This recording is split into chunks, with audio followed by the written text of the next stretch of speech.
It's time now for the award-winning #1 local talk show in Northeast Pennsylvania, The Sam Lesante Show. Now here's your host, Sam Lesante. Thanks for joining us, folks. I'm Sam Lesante. Remember, 24/7, you can watch all of the Sam Lesante shows. And don't forget, download our app. And the reason why I'm saying that is you'll understand when we're done with this show, you'll want to be able to get the word out to a lot of people about the importance of this particular show. I'm here at the Pathway to Recovery on Broad Street. Now, folks, we've been hearing about opioids, we've been hearing about drug problems, etc. And everyone's trying to do the best that they can to educate. But then there are people who are just get involved. And this is where Pathway to Recovery comes in. And that's the word, Pathway to Recovery. 4,700 overdoses, close to 4,700 overdoses in 2016. That's 2016. I would say that this year, 2017, they're gonna way over that number in overdoses. So today we want to talk about a few things. Talk about treatments, talking about prevention, talking about support groups, everything that's needed. And the most important thing, I think, is prevention. Joining me today is Eileen Panzarella, who's the Director of Prevention. Thanks for inviting me up here. Sure. I wanted to come on location, so it'd be a little different flavor. People know it's a beautiful place. You have a lot of offices. Tell me about Pathway to Recovery. So we are celebrating 40 years of service to the community, and that where we used to be Sereno Gardens, many people remember that. A few years ago we changed our name to Pathway to Recovery. So we offer the drug and alcohol counseling here, where it's on an outpatient. If someone needs help, but more intensive, we'll help them get inpatient if they need that. We're also, something new, we're adding mental health counseling. If someone just wants to get information, about it, they may be excessively drinking, or they don't feel they're an alcoholic, or they're troubled, okay? Do you provide information for them? Well, we would definitely provide information. We have a whole library of pamphlets and brochures. If someone says, I might be an alcoholic, can I have some information? But we also do, the initial step in the process is an evaluation, where they will come in and meet with a counselor and do an evaluation to see exactly, is there a problem or isn't there a problem? So that could be a first step. By the questions the counselor asks, they can get a diagnosis. In terms of mental health, all right, how does that work? How does one know that they should be going to check for mental health? I mean, what are some of the telltale signs on knowing whether you have mental health conditions? I mean, a lot of it is probably like depression or anxiety. Maybe they're just not feeling themselves. And that usually with depression, if you're looking at feeling sad over 4 to 6 weeks, where that's all you're feeling, maybe you want to talk to someone and see if this sadness has changed to depression. And that, so a lot of it is just, just not feeling the way they used to. And again, evaluations are done. Again, so it's asking those questions, getting the response, and then making a determination if something's going on. Now, of course, I guess the biggest problem we have, or concern, is the drug problem, okay? And what is Pathway to Recovery seeing right now in terms of patients? Are they related to opioids? Are they related to pills? Opioids, whether it's prescription medication or heroin, is one of our big numbers. And unfortunately, we're also starting to see meth come into our area, which is totally a different drug than the heroin. But we're seeing an increase in that. But we still have a lot of clients, with heroin issues and prescription. How does one know that they should contact Pathway to Recovery? And folks, we're going to put the phone number on the screen, which is 570-455-9902. This way you'll have an opportunity of just calling for information. That's 455-9902. So they would, when someone's coming in, are there degrees of how involved you are with drugs? I mean, let's assume someone start taking drugs, and they haven't been using it for a while, or there are people that have been really using them for a while and know that they have to get off the habit? What do you see mostly? I think mostly what we're seeing are people that there's a problem in their life. They've been arrested because of their drug use, right? Things are really falling apart for them, and I have to make a change. And then they make that phone call, is what we're seeing. And that's, so it might be people, also people who are coming out of inpatient rehab, and they get so much time depending on their insurance, and then when they get released, they really need an outpatient to continue that rehab on an outpatient basis until they're fully recovered. With mental health, we have a psychiatrist on staff, and that's so he does maybe some medications, prescription medications for the mental health issues that he could prescribe.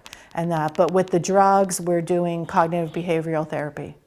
Now, do you prescribe any type of drug or prescription medicine so they could come off their drug use? Right now we don't, but there are doctors in town who do that. And the best practice says if you're on Suboxone, for instance, is one of those drugs, that you really should be doing counseling with it. It's not just good enough to take Suboxone. You need the counseling part. It's the combination that's going to give you more success. And so we're available to do that counseling if they're on Suboxone. All right, so now a person who has been on drugs for a long time, okay, heroin or whatever, prescription pills, and let's say they started when they were 17 and now they're in their 30s, okay, and throughout that time there have been times when they try to, go to a facility and, go in for 2 weeks or 3 weeks and then come back out. They're okay for a couple of weeks and they're back on it again.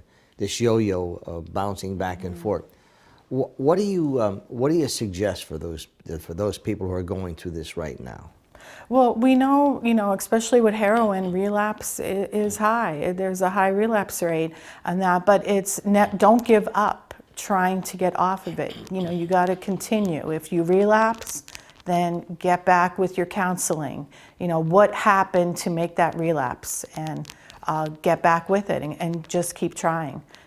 How valuable is the methadone, for these particular people who are on drugs? I mean, there is a value to, methadone and Suboxone. There is some value to that in helping people. Some people, that's going to be the only way they're going to be able to quit.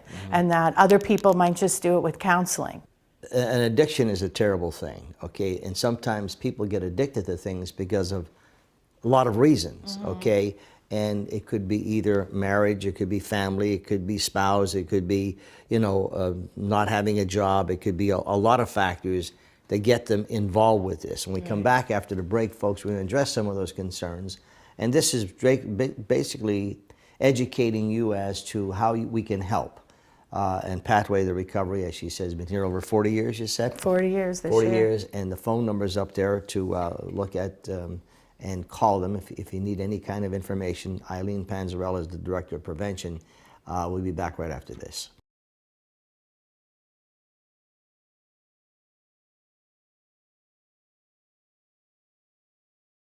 Welcome back to the Sam Lesante Show, folks. Remember, 24/7, you can watch all of our programs on ssptv.com. And folks, download our app. Search SSP TV, download the app. You can watch the shows anytime, anywhere. And there's a lot of neighborhood programming, a lot of great information, such as the show we're doing today. We're here at Pathway to Recovery on Broad Street. Been around for 40 years helping people with addictions. And I'm here with Eileen Panzarella, who's the Director of Prevention. Eileen, we're talking about, people, they're always sometimes a cause for someone to go into addiction.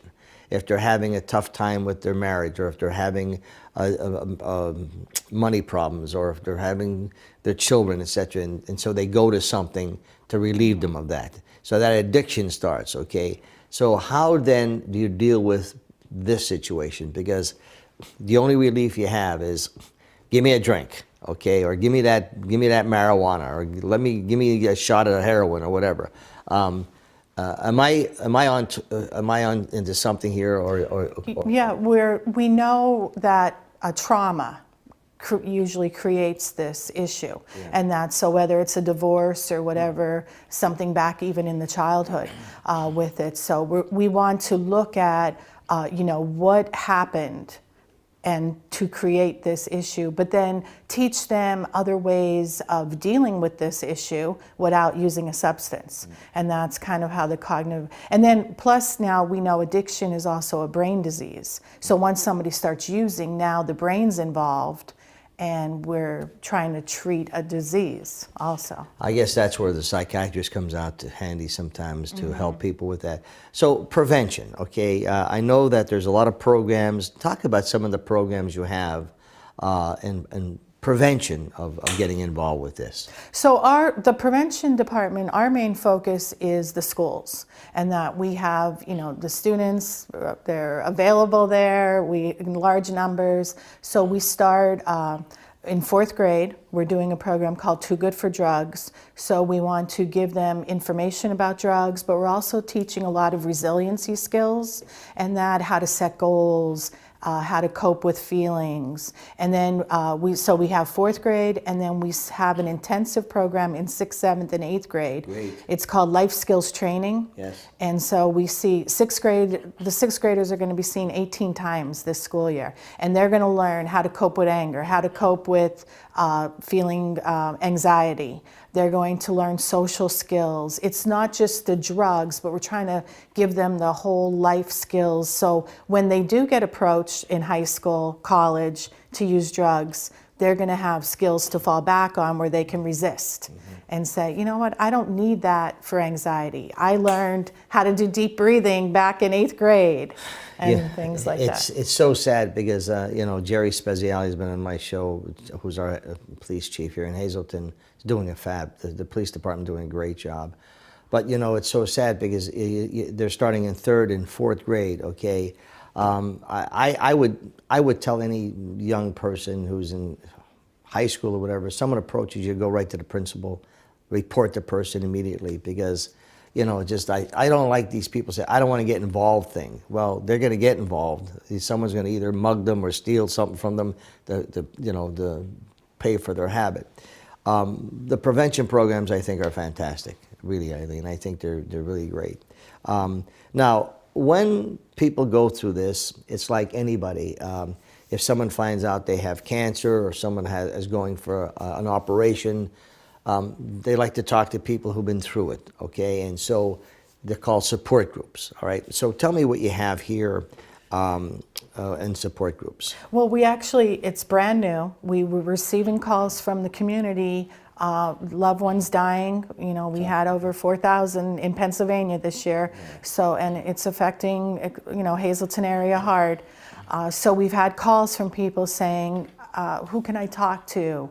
I don't know how to deal with this, my grief. So we reached out to some parents who actually dealt with the death 6 years ago of their son, and they agreed to facilitate a support group here at Pathway. So it's just brand new, it's just starting. It's going to be Wednesday nights at 6:30, and it's free, and they could come, share their stories, share their grief, and we hope that the ones who have how to deal with this in the past are going to be able to help them now. I was talking to a couple a while back, and their son overdosed, okay? And she said, Sammy, I never realized that my son was using drugs. We didn't know that at all. So what are some of the signs that parents, guardians could look for that would say, raise a little flag, and doing some homework, I think if you see what changes, there's a lot of friend changes, because now they're going to be hanging out with other people who are using. So you're going to notice some of those. If they're still in school, usually grades are dropping. They're dropping activities that they always enjoyed. They're not being on they don't want to go to baseball or whatever they were doing before. We see them dropping out of those activities. With heroin, when they're not using and they're going through withdrawal, it's like being sick.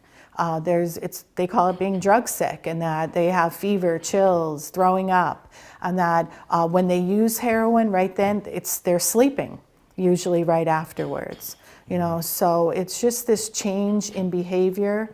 And I think a lot of time, one of the big dangers is some parent, your child's using, and maybe they were in rehab, and when they come out, that is a dangerous time. That's when a lot of overdoses happen, because they haven't used this whole time they were in rehab.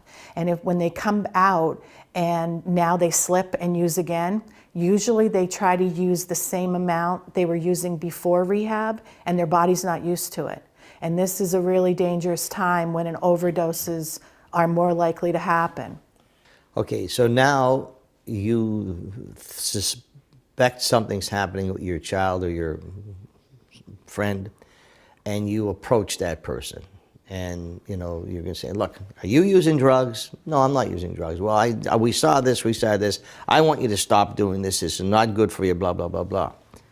I don't think that's the approach, which is a good approach. So I know it's tough love sometimes, okay? And it's tough being a parent. If you're a good parent, it's tough being a parent. Other parents, they could care less, okay? They send their kids, they want the teachers to be their fathers and mothers, and they're out doing everything that they shouldn't be doing instead of taking care of their children. That always upsets me, because if you have children, take care of them. They depend on teachers to do that, and that's a shame. But getting back to, so what should you do if you suspect that your child or your friend is using drugs? Well, let's stick with the child, because you have more say there. And it's difficult. It's hard to make somebody change that doesn't want to change, but you can talk to them, let them know you're concerned and that what you suspect, and they might deny it.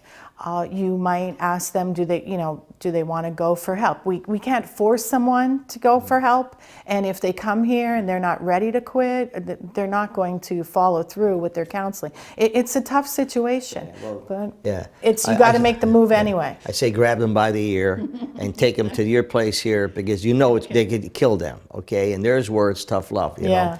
I'm talking to Eileen Panzarella, folks. It's a serious problem. We all know that. Pathway to Recovery, they're here to help. Phone numbers on the screen. And when we come back, we're going to talk about a mock teen bedroom, okay, in plain sight. This is going to be interesting, and you'll see it.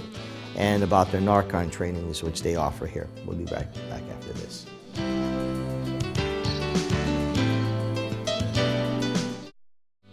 Welcome back to the Sam Lesante Show, folks. 24/7, ssptv.com. Remember, download our app, SSPTV, and you'll get all of the local shows we produce. I have a friend of mine in China who watches our shows, and he's so thrilled with it.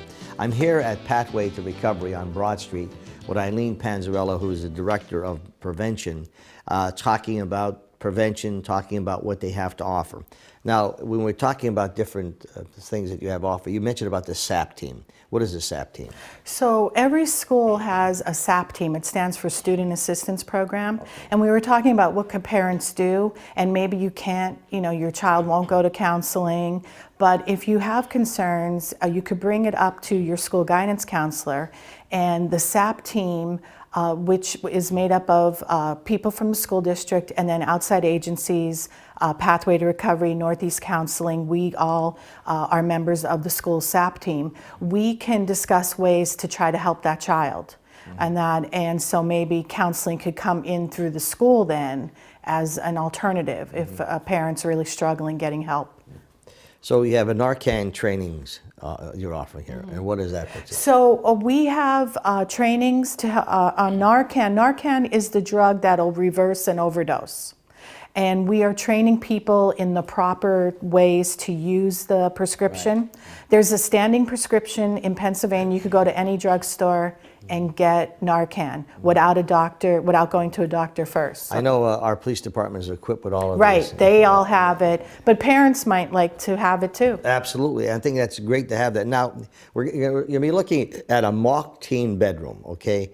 in plain sight. Tell me what we're seeing right now. So we wanted to show parents how teens can hide drugs. They might say, my child doesn't use drugs. I never find any drugs. Well, there's a lot of products available that they could buy online. Everything you're seeing has a hidden compartment. You're looking at a Coke can, you're looking at a water bottle. They're not real. They actually all come apart and have hidden compartments where they can hide drugs. The hairbrush. We're looking at chapstick that's hollow. There's no chapstick in it.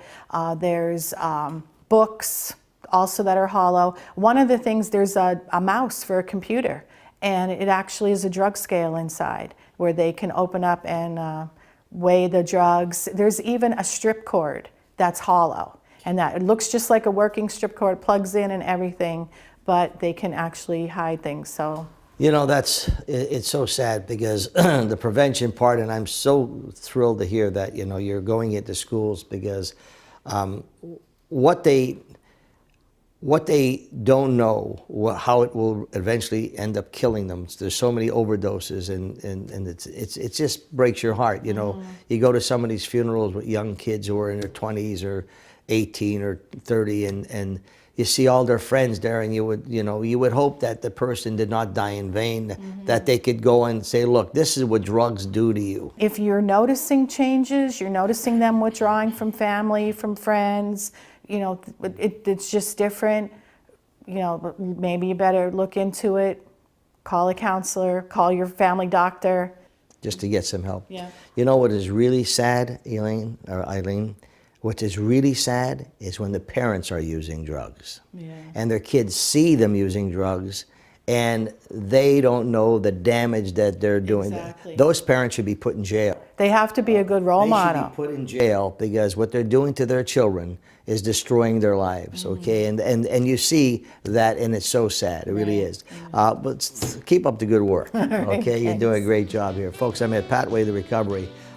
It's prevention, it's education, trying to save a lot of lives. And for those of you who need some help, don't be embarrassed. Call them 455-9902, and they'll be more than happy to give you any information whatsoever. Remember, folks, this is a show that you may want to call someone in Philadelphia, New York, or California and say, you know, look at this show about Pathway Recovery, how we can help your family, whatever. That's why we tell you to download our app at SSP TV.